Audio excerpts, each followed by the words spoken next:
My name is Busisiwe Mavuso.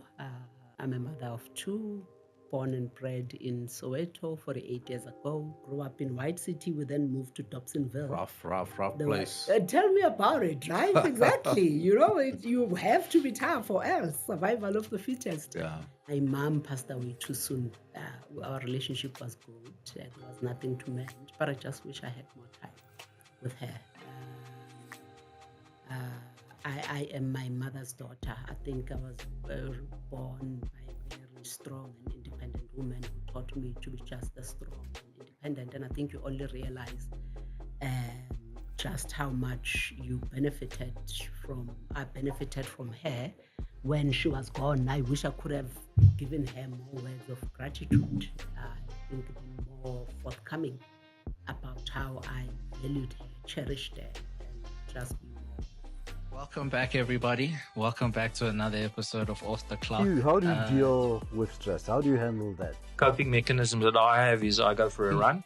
Manage stress by obviously doing moments like this. Directly saying I'm going off the clock. Just even a night out. I'm listening to my favorite music. I go into one of the studios at the gym and I dance. Some cocktails and rest and just do nothing. I ground myself spiritually. The right amount of stress is good. Welcome to Off the Clock. Please don't forget to subscribe, comment, share your thoughts. Busi, welcome to Off the Clock. Off the Clock is not about us, it's about our guest. We normally in Off the Clock style give our guests to introduce themselves the way they know best. Over to you. I like that, the way we know best.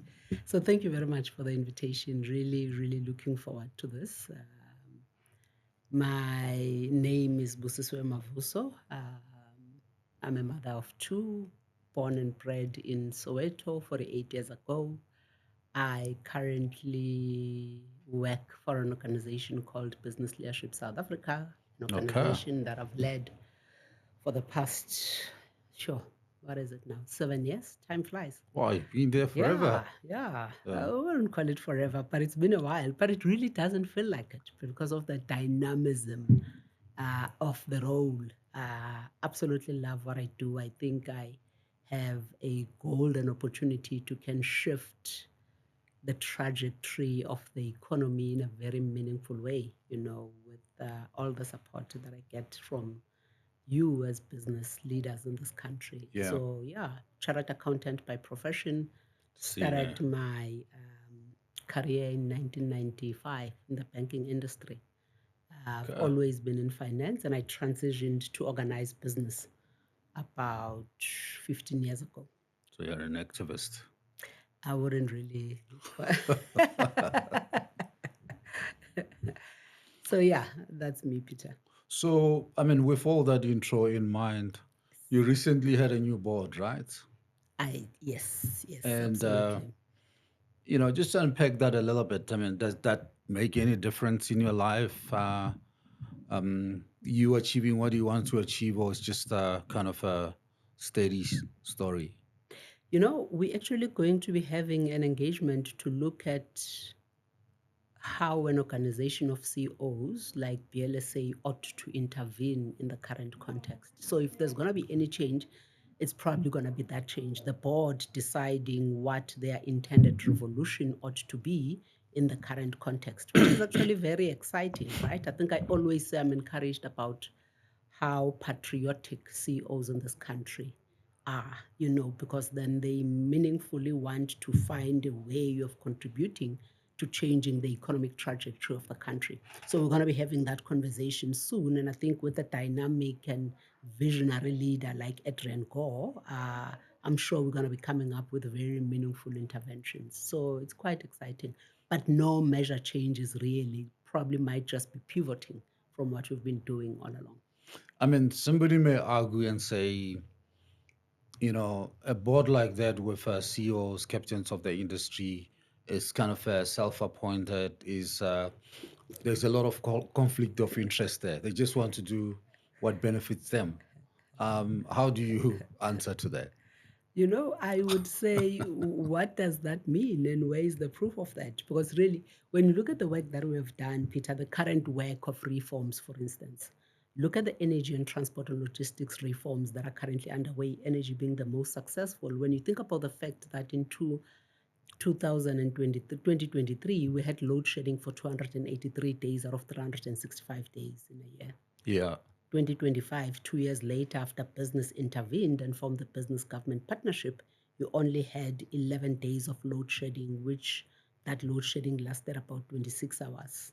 And 2026, just a few weeks ago, we were celebrating a year without load shedding. That was a meaningful, deliberate, intentional intervention by CEOs and by the business community. So you're giving all the credit to the business government partnership. Definitely business government partnership. The partnership. Exactly, Okay. the partnership. But when you look at the fact that in 2023-24, we mobilized 300 engineers to help at Eskom and Transnet to try and stabilize operations.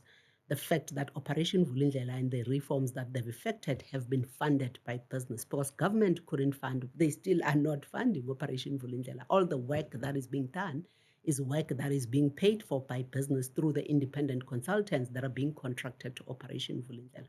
So I think there's been, you cannot discount the role of business in ensuring that we drive the reform agenda and accelerate it the way we've accelerated it. But anyway, what I was actually answering is, if you're now sitting in a country without load shedding, we cannot be blamed as business as that being self-fulfilling or self-righteous.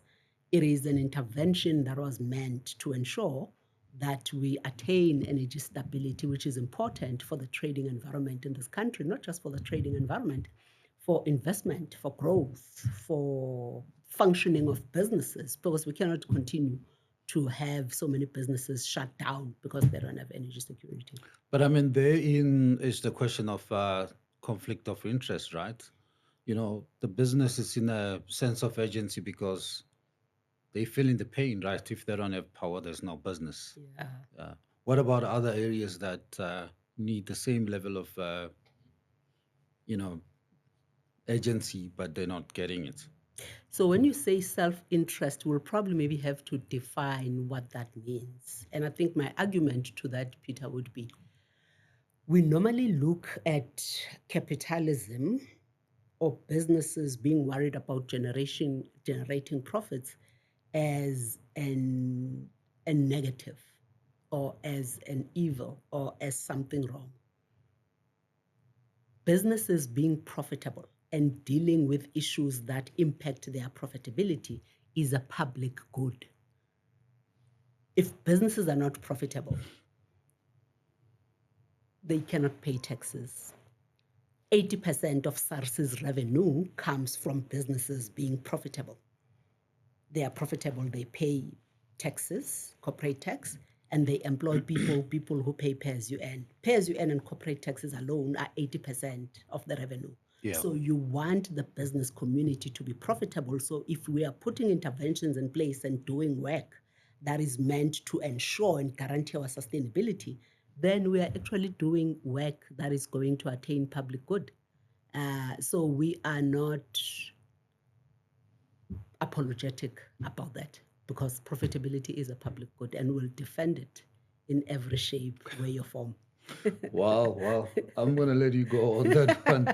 But because, I spent many years on the American Chamber of Commerce board. Yes. I chaired the MedTech Trade Association. Yes. That question always used to come to us and say, look, you only rushing, got sense of urgency on these issues because it's hurting it you. Impacts what you. About other areas that are not hurting you? Yeah. People are dying because they don't have access to healthcare, for instance, and you don't do much about that. You're focusing on the private sector. On the private sector. Why do you do push more public-private sector partnership for healthcare, other places? And we've seen it in at the peak of load shedding, where certain industries were getting treated with kiddie slaps when it comes to load shedding. For instance, because of the DTIC's agreement with the automobile industry. That industry was not load shed until stage 6. But for me, working in a healthcare space where a hospital that's doing heart surgeries, brain surgeries, and all that was load shed at stage 1. You know, if I run a hospital, I'm a CEO of Charlotte Matreke or Chrisan Barra, and I'm scheduling 10 brain surgeries, cardiac surgeries, and load shedding is coming, I'm worried about making sure that my generators kick in with diesel. But somebody down the road who's making spare parts in Kempton Park or Wadeville is not impacted. worried. Yeah. So I struggle to reconcile all that. And business was Yeah. not making noise about all those things. I mean, until it's your uncle, your brother who's under the knife when this happens. You see the angle that I'm coming from. I see the angle that you're coming from, Peter, and I think probably maybe let me concede to say maybe our approach and our lens prioritization is probably maybe going to have to be a little bit more inclusive. Not that energy security and transport and logistics and all of those things are not, but I think maybe let me also sponsor this thought. We're going to have to be careful about shifting and putting at the door of business all of these issues, because you've got 4 social partners for a reason. We're going to have to be very clear what becomes the role of business, what becomes the role of government, what becomes the role of civil society, and what becomes the role of labor.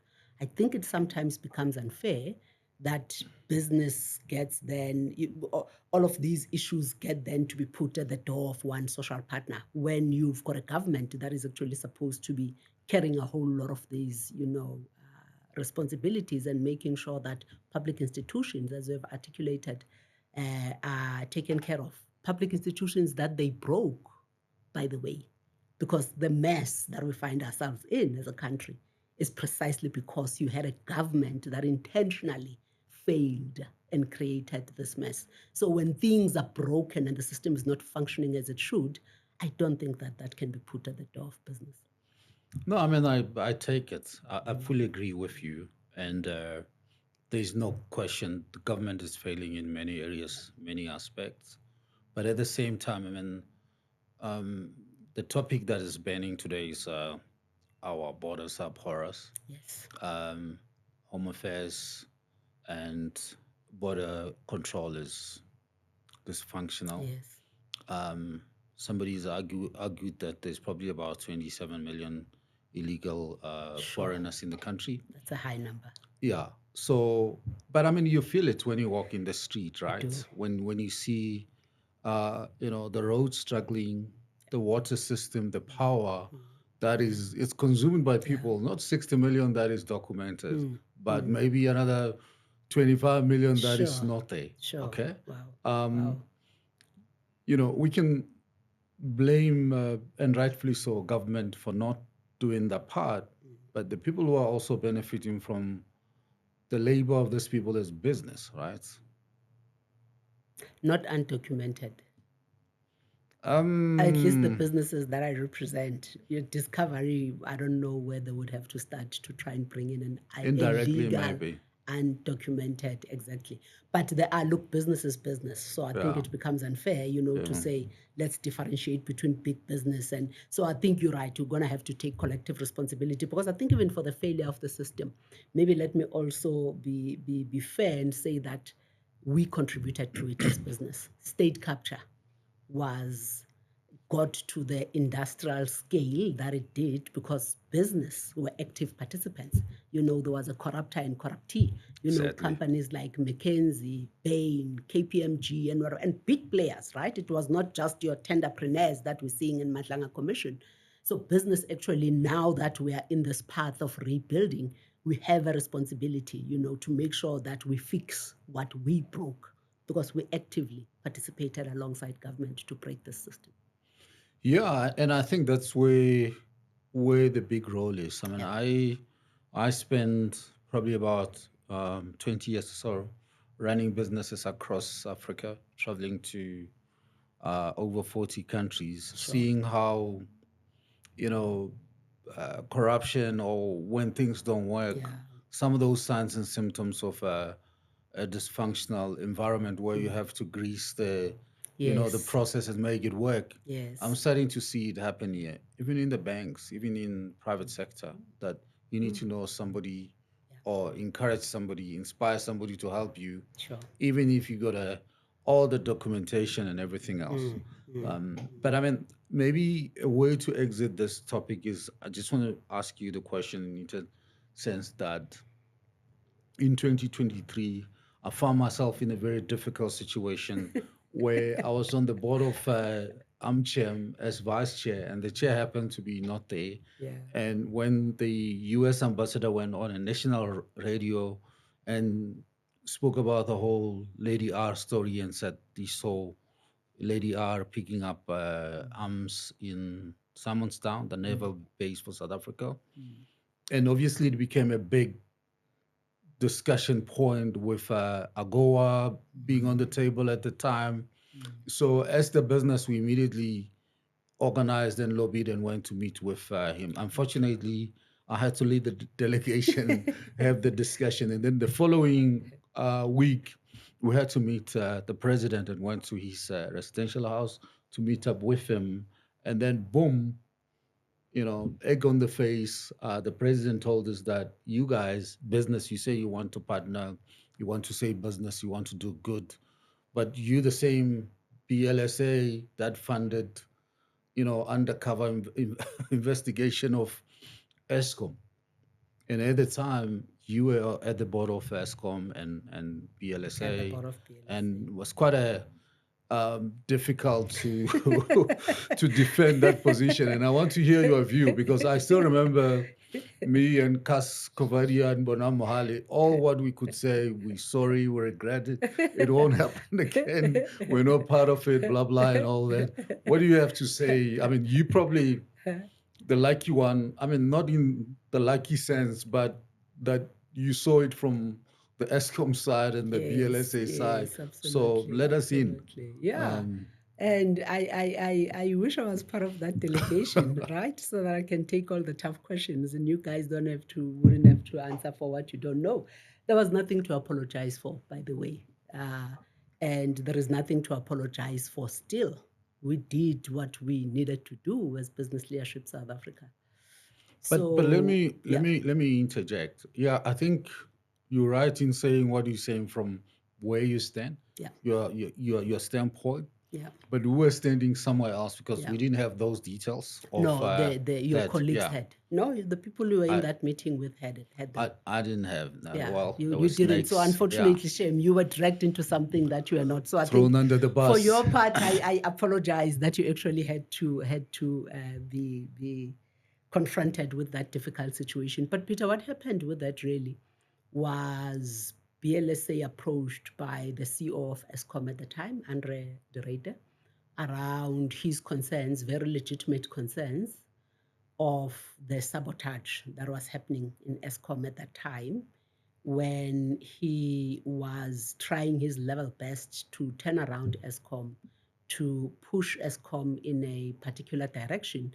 And I think the 2023, 283 days of load shedding was precisely a result and a frustration that Andre was facing. It was deliberate, it was sabotage, it was planned, it was orchestrated by people at ESCOM because they just wanted to show him up. They wanted to frustrate him out of the position. I remember when we actually came in as the ESCOM board at the time under the leadership of Busisiwe Mavuso the late, some of the murmurings within ESCOM was that you found us here, you're going to leave us here. So if you think you're going to come in here and clean this place around, we will see who will remain standing. So that was the kind of hardened attitudes that we actually walked into, because remember, we were also the first board after the state capture project. So we actually dealt with a lot, of cleaning up. But the essence of this was that we were very concerned about the fact that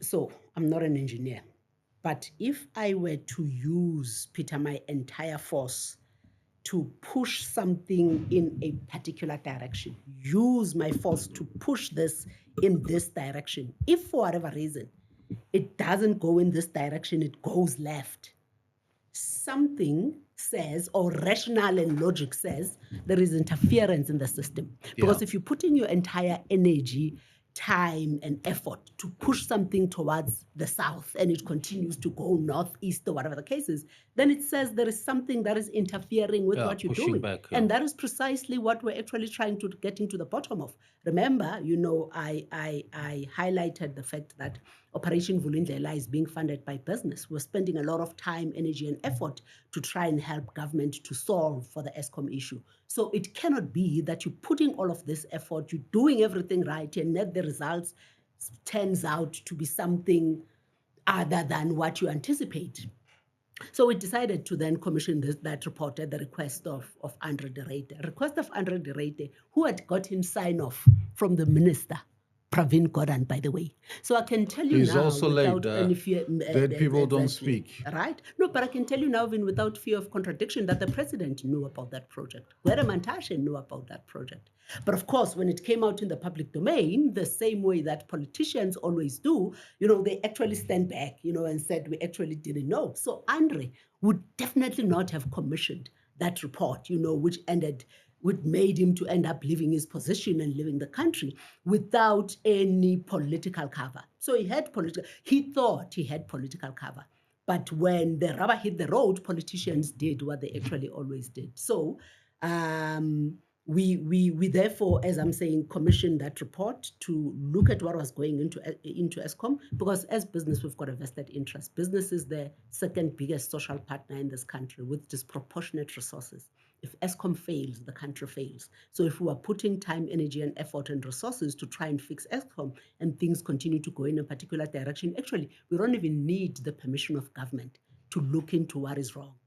Similarly, at the moment, we are busy with trying to look at what is wrong in the city of Joburg. We have commissioned an independent study to try and gather facts of how we meaningfully have to intervene.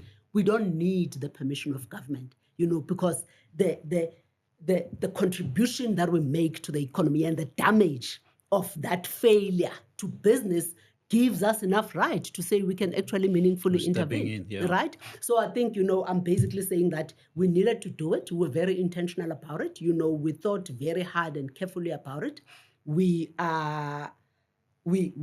we had to do it again, we would.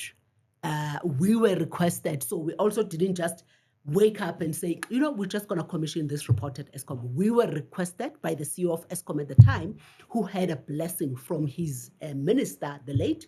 The president knew about it. And how the president knew about it. And it's interesting because I kept on saying this in the public domain, but it was just pushed aside.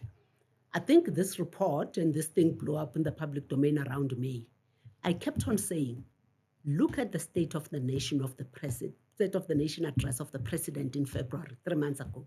He speaks about an project that ESCOM has undertaken that has led to so many arrests, to so many suspensions, to so many. Why don't you ask him what project he was talking about? Because he was referring to this project. So he knew very well that there was work underway, So I kept on making that point, but why is anyone not pushing back and say, but Mr. President, when you're talking about this ESCOM project, which led to these arrests, what were you referring to?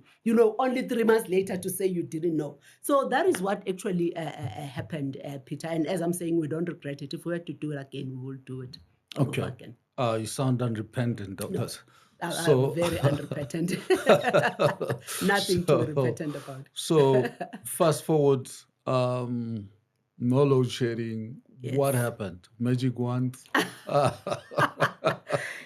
think when you listen to Teto and Dan, and they are right, I think a lot of the problems that we have as a country, Peter, is just a function of going back to the basics, not, nothing fancy to fix and whatever the case is, just going back to the basics. And one of the key basics, when you look at the ESCOM scenario, for instance, was when we decided to chase away the OEMs.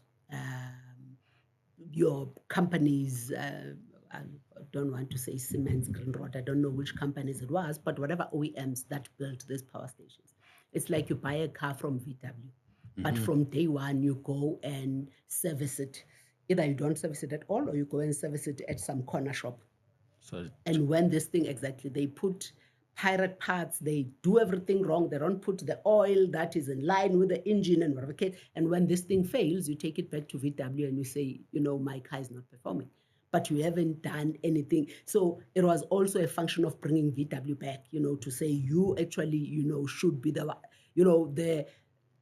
when you look at how ESCOM is set up, you've got a power station and a coal, an Exaro, Anglo, whatever the case is, right? Siriti, exactly. And there's a conveyor belt moving from Siriti to this ESCOM power station, exactly. The way this power station was designed was so that it can use the quality coal that this Siriti mine is actually producing.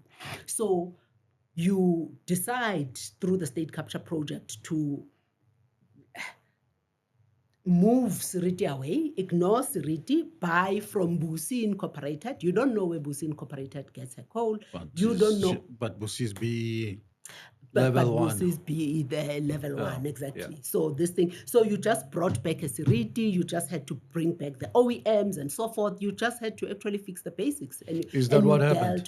And that is precisely what happened. And you actually then dealt with these criminal elements, that were there in the system. And as much as that report received a lot of negative publicity, but I guess the fact that it exposed to those that were involved in these activities that, there is an investigation. But a lot of people are actually not aware that this investigation was actually in place. There is an investigation actually underway. There's a lot of material, that the country and the system has on you. So I think it allowed those people to die down. Andra left, Dan came in, so things actually just somewhat. So, something related to that, and I'll slow down on the business questions. The reform and tracker for logistics in the country, it looks like things are really going backwards as opposed to getting better.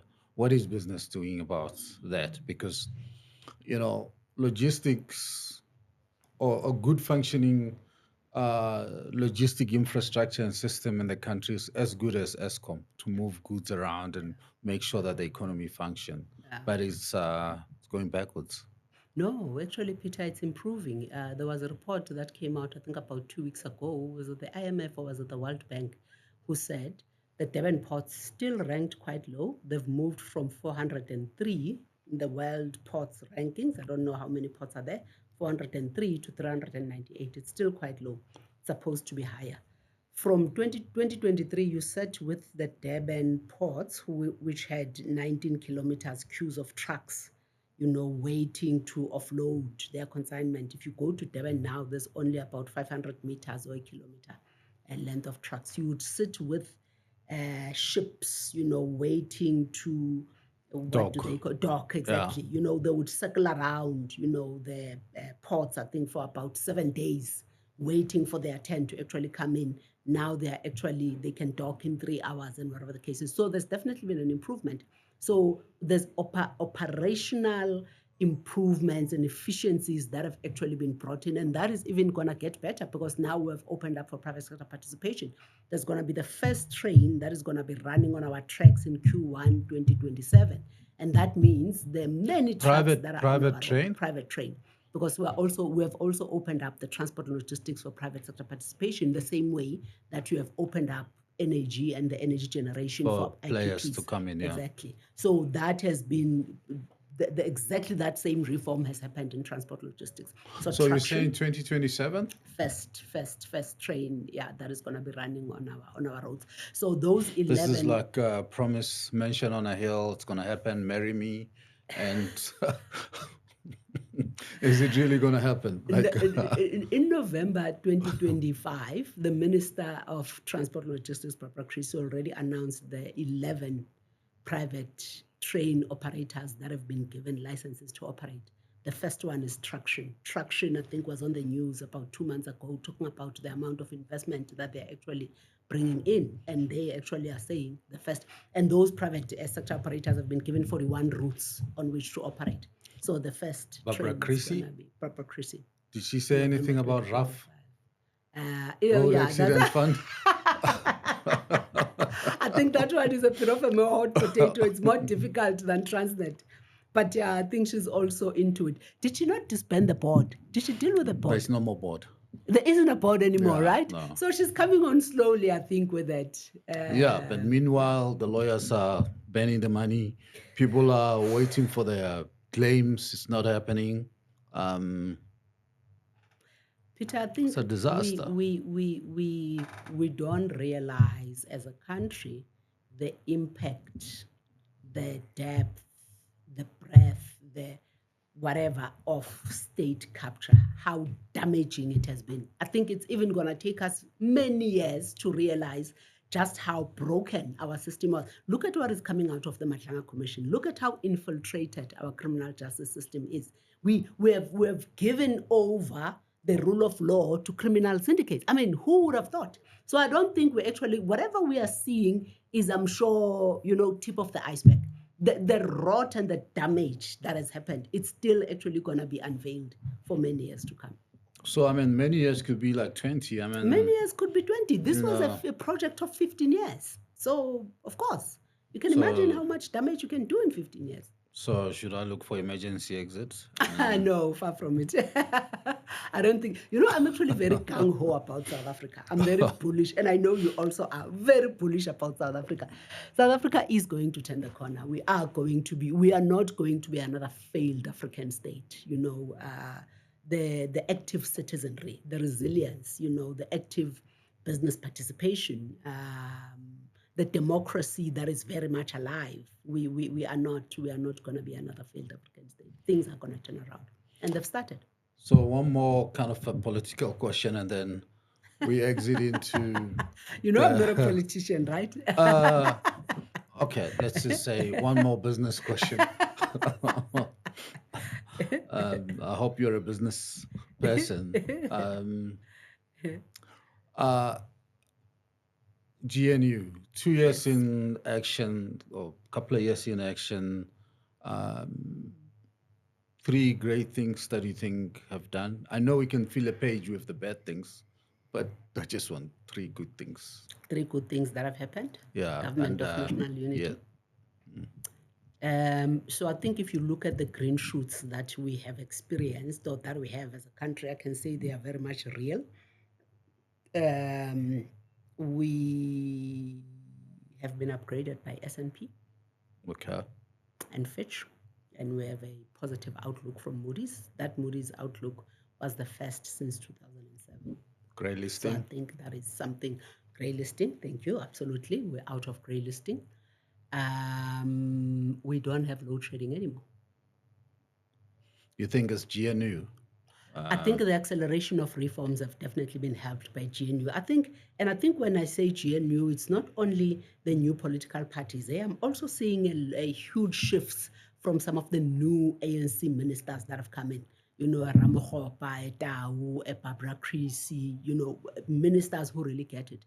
I must say that the relationship was somewhat difficult with the old cohort. And maybe it's because they are younger, maybe because they don't carry the burden that the old ministers carried. Pravin Goran was difficult. Gwede Matashe is difficult. A lot of those ministers, there was more tension between business and government under the leadership of those ministers. Where it still remains difficult. But I think you get these new ones who really get it, who really see business as a partner to co-create solutions with, who understand that the changing the economic trajectory of this country cannot be done without taking business along. I have a very good relationship with Pakistan. We don't always, I didn't have that relationship with the previous DTIC minister. We don't always agree on issues. We take each other on, but I think we understand that we are not playing the man, we're playing the ball. When I come out with certain things, he doesn't have a thin skin the way some of these people have. But Busi, I mean, what I'm hearing you say is, the more younger generation, new generation leaders or ministers get it and gets the job cut moving, right?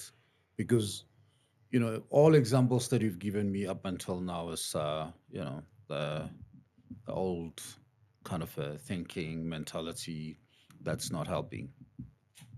Because Barbara Creasy, Pakstau, Ramokgopa, those are new generation, They are right? no generation exactly. You know, Yeah. when I think their lens is a little bit more probably Different. maybe different, pragmatic, you know, they get it. And I must be careful, Peter, not to take the credit away, you know, from what is this administration? It's the seventh administration, eh? Is this the seventh or the sixth? The I sixth. think it's seventh. It's the seventh. Yeah. Let me not take the credit away from the sixth administration because all of this work was started by that's why you're rightfully asking the question to say the FATF grey listing load shedding is the new administration. It started in the sixth administration. It started in the fifth administration. So the relationship might have been difficult, but things happened. There was a degree of willingness. But I'm saying I see more improved relations and more traction, you know, with this lot, without taking credit away from the old lot. Okay. Yeah. All right. Let me go easy on you now. You said you're married with 2 children. I'm divorced. I'm divorced with two kids. Okay. Yes. When? Yeah. Oh no, many years ago. I don't even know. I got divorced in 2010 actually. Oh, okay. Yeah. So that's what 16 years ago. How did you meet this guy? Oh my goodness. High school? No, definitely not a high school. University? I'm trying to think. No. Interestingly, I didn't go to Office? university full time. Okay. I never had the opportunity of sitting in a lecture hall. No, we met. So I was born and raised in Soweto, grew up in White City. We then moved to Dobsonville. Rough place. Tell me about it, right? Exactly. You know, you have to be tough or else survival of the fittest. Yeah. So I met my ex-husband in Dobsonville. He was also from Dobsonville, a different part of Dobsonville where I grew up. I think I used to do my hair somewhere close to where he lived. And that is how we met. And got married a year later. I mean, but unfortunately, you met in a 4 salon. years later. We're doing the hair. I was going to the salon doing my hair. He wasn't going to the salon, but the salon just happened to be close to where he lived. I think the guys who ran the salon were actually his friends. So I think he would come and see his friends, and you think it was staged? That's how we met. No, I don't think so. No, I don't think so. But I mean, do you have any memories, vivid memories of how it all started, apart from the salon? It actually, I was looking for a tire for my car. I think my car I was driving a Polo Player at that time. Wow. My car had, I don't know whether it was a rim or was it tires. And I think I went to look at Tiger Wheel tires. It was too expensive, you know, for the young me at the time, budget limited. I thought, no, you know, there's these township guys, surely they can tell me where to get tires. And somehow, you know, they went to my ex, he's the guy who could get tires. And he did get me the tires. Wow. So that's how we If you're a guy, I'll ask you the brand of the tires, but I'm sure you don't remember. Yeah, no, I don't know. You don't remember. You just wanted a tire. I wanted tires that because worked. I was stopped on the road that your tires are wearing off or whatever the case is. So how long did you last with him? We got married a year later. Unfortunately, 4 years later, we got divorced. But 2 kids later? 2 kids later. Okay. Yes. How's the relationship with the kids, with him? It's very cordial. I think my ex-husband is still my biggest supporter. A few years after we got divorced, actually a year after we got divorced, I lost my mom, which therefore meant, you know, raising kids on my own. Didn't have the support structure. My career was taking off at that time. I needed a lot of support with the kids. Yeah. And he's the one person who actually came through. And we still continue to have a good relationship. You know, this notion, Peter, of saying you are good people, but you are just not good together. Yeah, you know? Yeah. So I don't take that away from him. He's a very good father, a great, good quality human being, you know, but we just, I guess, we're not meant to be. But I mean, right here on this show, I've interviewed leaders who divorced and then later remarried the same person. Yes. You think it's possible for you? No. No, that I'm very clear about. No. I think you think he's clear, or you the only one who's clear about that? No, I think is remarried. He remarried. I think 3 years later. You know, moved on. Whatever the case is, exactly. Yeah. So he's definitely. But why are you putting it like that? He moved on as if I haven't.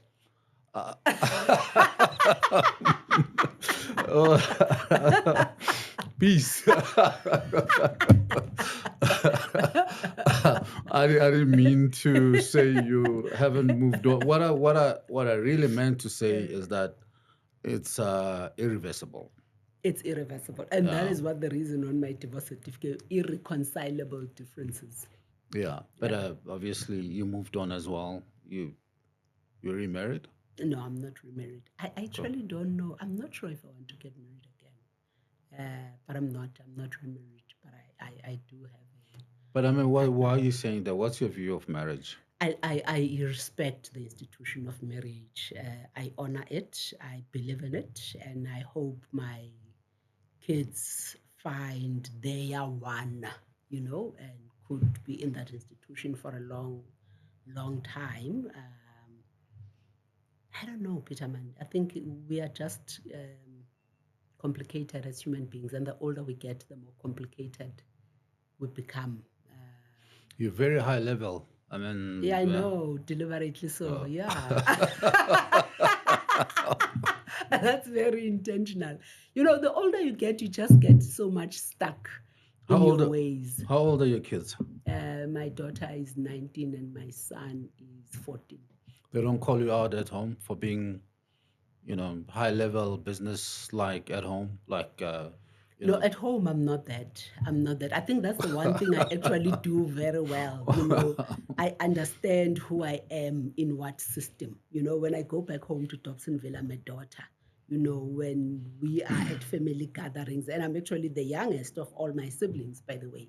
When I'm at home, I'm a mother. When I'm with my partner, I'm a partner. When I'm in the office, I'm the CEO. So I'm not confused. When I'm with my friends, I'm a friend. When I'm with my siblings, I'm a sister, I'm an aunt, or whatever. So I fully understand, that you are not just one So, role. so, And so because of what you're saying, I mean, you feel like life is like a movie. One day you're playing this role, you're acting it's not like even this, one day. like From hour to hour, you seem to be doing something so different. it's like a movie, right? Yeah, You're right, acting all the exactly. time. Yeah, no, you actually have to assume whatever position that is called upon you to assume So at what that role do you particular like point in acting time. on? I enjoy all of them because I think all of them give me meaning in different ways. I love being a friend. I love being a partner. I love being a mom. I love being a CEO. It's meaningful. I love being a daughter. I actually really enjoy all of them. I mean, as somebody who knows you, you've lived a life that are from my lens, like you live life for two people, big life. Um, I mean, is there anybody that you wished you could have apologized to but never got an opportunity to? Because I'm sure you've kind of, been to hell and back in trying to solve problems, find solutions, and do things. Anybody, you don't have to mention the name that you wish you could have maybe apologize or mended things but never got a chance. No, You've been I good think with everyone. in business, definitely not. I think my mom passed away too soon. Our relationship was good.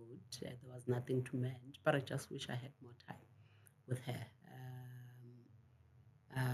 I am my mother's daughter. I think I was born by a very strong and independent woman who taught me to be just as strong and independent. And I think you only realize just how much you I benefited from her when she was gone. I wish I could have given her more words of gratitude, and I think been more forthcoming about how I valued her, cherished her, and just be more, you know.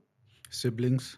I lost my baby brother 3 years ago. I think Sorry. I wish I could have done more of the same, with Connecting. There were right. just the two of you.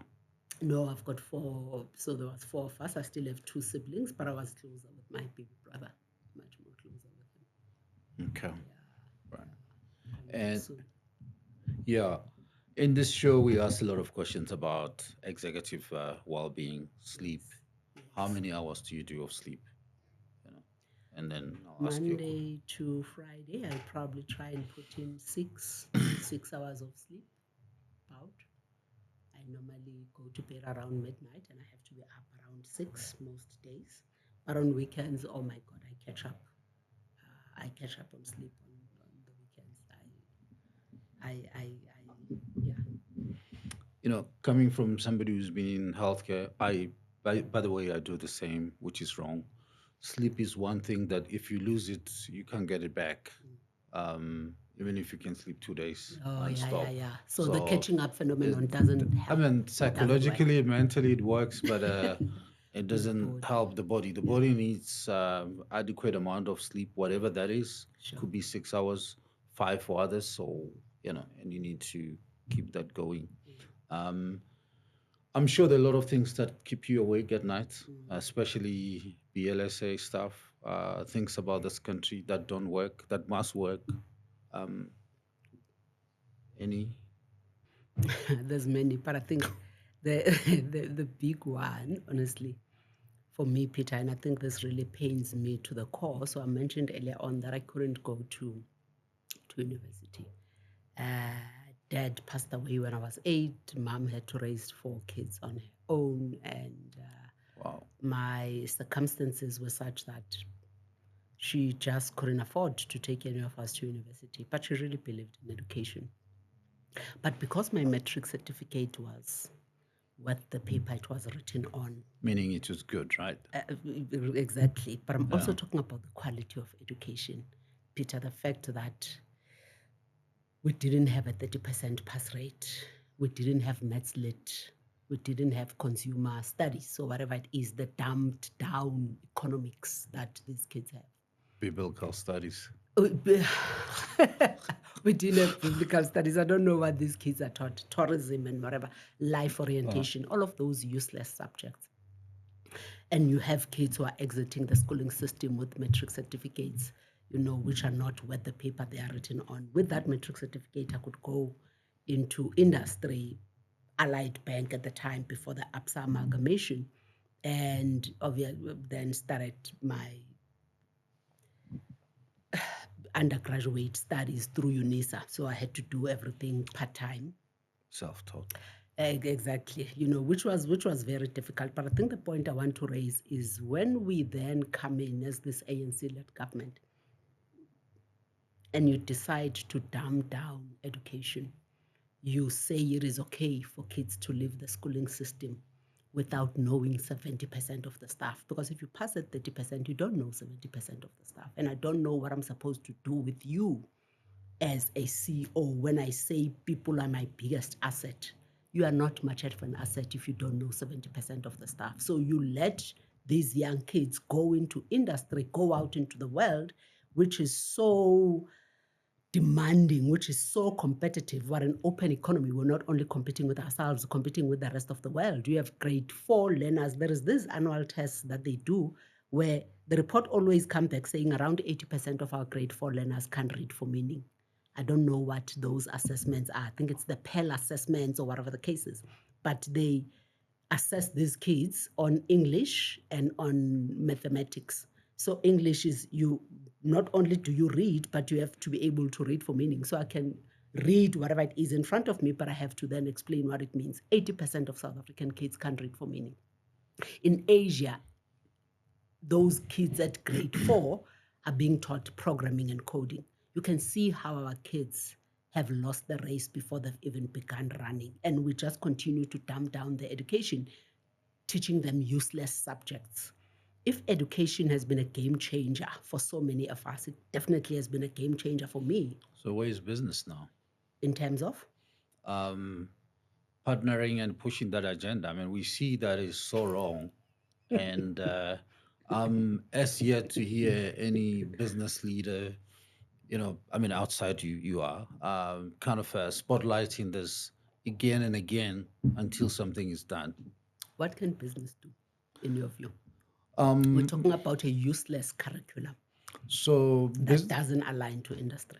I think in the same way that I was involved when the whole story around energy, transport, business prioritizing security, crime, and really pushing it very hard and say we're going to get the president around the table until something is done. And I think it can be done on this other aspect as well. I mean, that's where I feel, and it's not attack on you or on business. I mean, I'm a businessman myself. Sometimes business can cherry pick, right?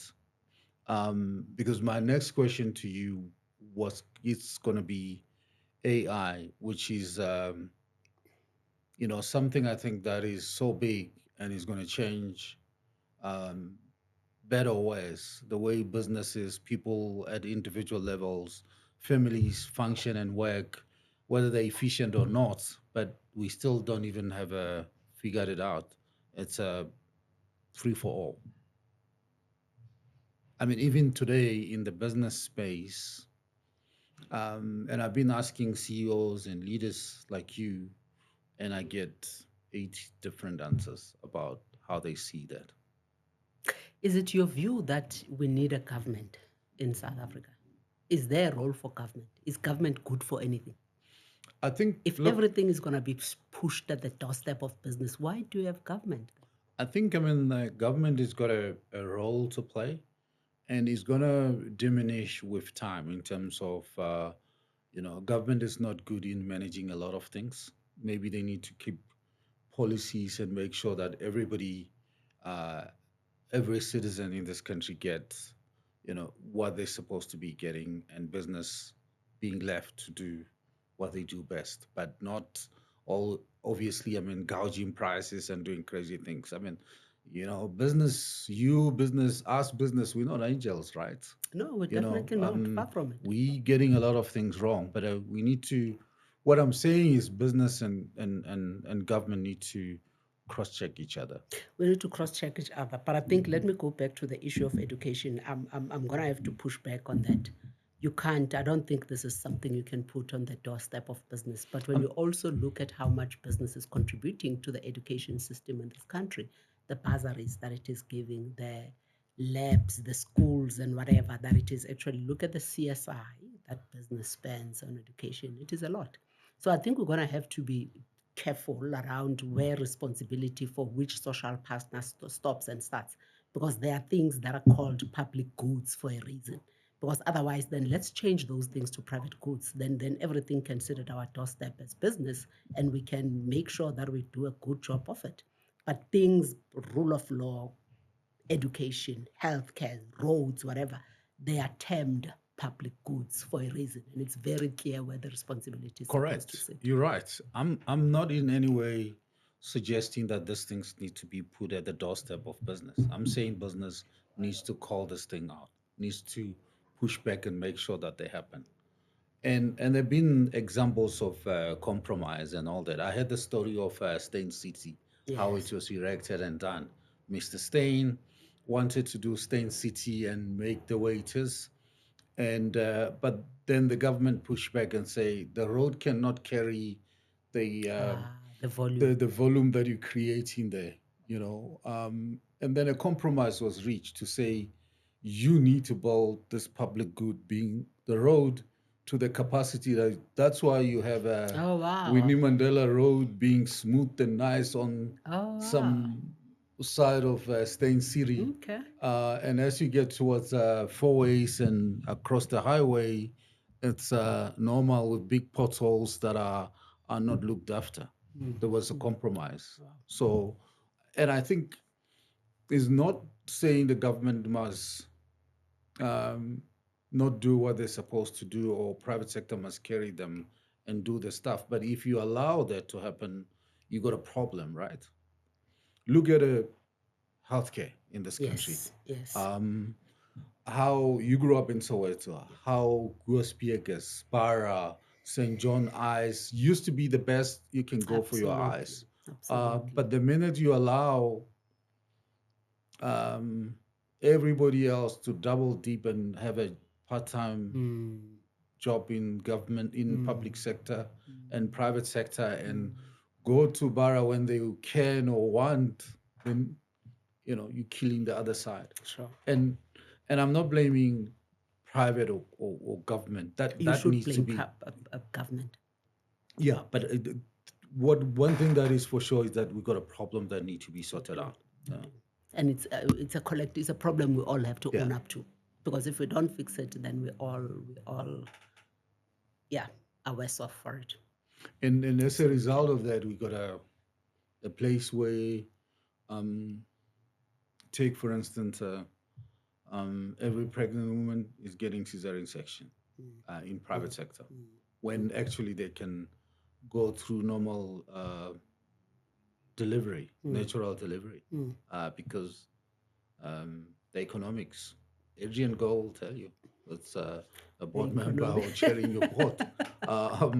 They're probably suffering from that because you look at the number of cesarean sections that are happening, you benchmark with a similar country, Spain, Portugal, whatever, then you see South Africa is threefold. Wow. Um, How do you stop it? Sure.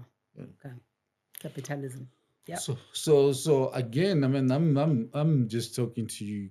I think as business, we need to make much more noise to try and address some of these things, not to take them because, the government is failing. If the government is failing, um, like you said, ESCOM is too big to fail. Otherwise, everything else fails. Yeah. And I think education falls It's into just that as big. because, to educate a nation, you need 20, 30, 40 years. Otherwise, you don't have Yes. anything left out of it. Absolutely. Absolutely. So I think the current frontier or the next frontier that we're focusing on is municipal dysfunction. Peter, the engagement around education has started, and I think Minister Kwahube decided to start at early childhood development, because I think one of the first things that were raised with her was the 30% pass rate. So I think she made a very fair and compelling argument around, if you don't take care of the first 1,000 days of a child's life, it makes the next chapters much more difficult to write. So let's first look at the early childhood development. So I think there is then that progression that is therefore going to come in to say, how do we enhance the quality of education? How do we lift, the standard of education, do away with the 30%, bring back pure maths, STEM subjects, focus, and whatever cases? I think it's going to take time. Yeah, I Something mean, that's in the works. it also talks to, primary healthcare and also at school level. A lot of kids fail because their vision is not good enough and nobody's picking it up. The person cannot see what's written on the board. They're scared to raise it. To say Hearing is a problem. They're not tested to, like, I can't hear what they're saying. You come, you get exam, like, Sure. you fail. Sure. In a more organized countries, kids get tested. It's a standard thing, and that is done. And very quickly, you get your glasses or you get your hearing aids. You get operated on, or something is done to improve your hearing or your eyesight, your vision. So it's a lot. Sure. Quite a lot to spend on. Sure. Unfortunately, some of the ministers who have been there, and I wish in healthcare they could have, as opposed to recycling ministers, bring people who are more progressive in talking less and doing more. Absolutely. On that, because we got a lot of talkers. So I mean, just winding down, one or two questions, and then I'll give you a moment of revenge as well. Since you kind of in the center of business in the country, if you had any magic wand to fix 2 or 3 problems, not the ones that you fixed, what would those be? I think the one, honestly, for me, would be putting the right people in whatever positions, in government positions especially. And I'm not just picking on government, but it's because I understand and appreciate that when government fails, the country fails. And when the country fails, then, well, yeah, that's it. The country fails. But I mean, putting the right people is very subjective, right? No, what do you mean subjective? I mean, for instance, I mean, subjective in the sense that if you put let's say, ministers, yeah, EFF or ANC. Yeah. You know, the default point is to comrades. Nationalize. Yeah. Um, and Exactly. so you're back Exactly. to So I would put where the right people according to me, according to how I think the economy should function. So yeah. you're right, because then the right people differs according to, you know, which lens you choose to look at issues. So it would be the right leadership, whatever I deem to be the right leadership, right leadership that would do right by the citizens of the country Yeah. And I mean, and competent people. what we've seen work, I think, is the three examples of ministers that you mentioned, who Yes. kind of Barbara Creasy grew up in the system from Gauteng to even Parks was the mayor, understand the sphere of government, how government functions across the board, and how things work, and get to deputy minister and then a minister, kind of a graduation of steps and understanding that, but also having the values and ethics, you know, to get the job cut moving in the right direction, and also acknowledging that running government, you cannot do it alone. You need business, you need to partner, you need to support business, you know, stay in your lane, but collaborate, you know, type of a thing. Exactly. Yeah.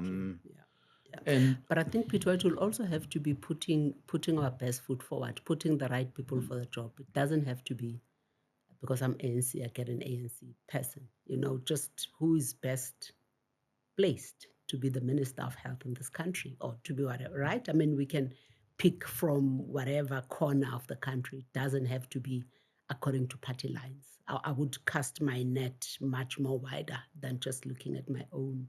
But I guess cadre deployment happens all over the world. But I think I would look beyond political party lines. yeah, I guess GNU was the test of that. I don't know whether it was good or bad when I see the great lead of DA going down. You know, after he was raving, it's politics is not for us. Yeah. So, you know, that moment of revenge has arrived for you. Do you have I any? think this is actually a very interesting topic you've introduced. What would you do? What would be the 2, 3 things that we do to try and reset our economy for the better, deal with the Achilles heel that we have in this country? Um, you throw him the ball back into me. For me, I mean, you mentioned education. I'll say healthcare, you know, safety and security in this country. I think, you know, safety and security takes care of the whole, Yes. you know, border issues, people coming here properly. I think South Africa is not saying people shouldn't come, but they need to come properly. You know, I mean, even you spoke about how you model your behavior and tone of language, whether you're going out with friends or family, or you know, you're a daughter, you're a mother, you're a friend. If you're inviting 10 people for dinner, you plan according to that. And I think it, you know, it talks to that as well. And I remember when I used to work for the other American company, BD, one of our employee went to train in Belgium and he fell ill. I went to a public hospital there. They helped him, but the way they were asking for that money to be paid for his hospital bills was quite impressive. You may know, I think you know this, that Belgium probably paid the highest taxes, pay SUN, probably about 68% or 70. wow. So, but Pay as you earn. yeah, but you The earn, system takes care of everything. yeah, the system takes care of the education, and they do. They don't promise to take it and don't take it when it's time. They take care of the education. And I've seen it in action. It works, you know. So if you take care of all those things for the people, because now today the highest corporate tax is what, 30%, and or 28, and then pay as you earn 45%. Yes. But what do you get back for that? Mm. So, and I think it's not a shortage of resources in this Yes, country. yes. It's just discipline and management and making sure that the money goes. SARS Where it's supposed to collected go. enough money to Yeah. look after all of us. Wow. Listening to you, you pro NHI, right? I'm pro NHI. In its current structure and form. No. Okay. I'm Okay. not. NHI in the current format won't work because, look, they in the same way when they say let's make example of Bafana, they qualify to the knockout stages. As a coach, you'll make sure that you choose the right team for the right moment that are tried and tested. Who's tried and tested in government that you collect all this money and say, go look after us. Everybody else who can do it must follow this guy who's going to corrupt the whole thing and go away. So, NHI from a universal healthcare provision for everyone, I Makes think sense. it's a good idea. But in terms of how you deliver that care, Yes. who's going to deliver that care, Yes. that's where I think the friction starts. Yeah. Interesting. Yeah. Okay. All right. So, No, thank you. good. Any more? No, that's it. That's it. Thank you. It's been a very interesting conversation. Okay. Thank you very Yes. much for Thank you. gracing the show. Really Yes, appreciate absolutely. this. Thank you for And inviting me. enjoy talking to you in this fashion. I think it's good. More relaxed, a conversation amongst friends.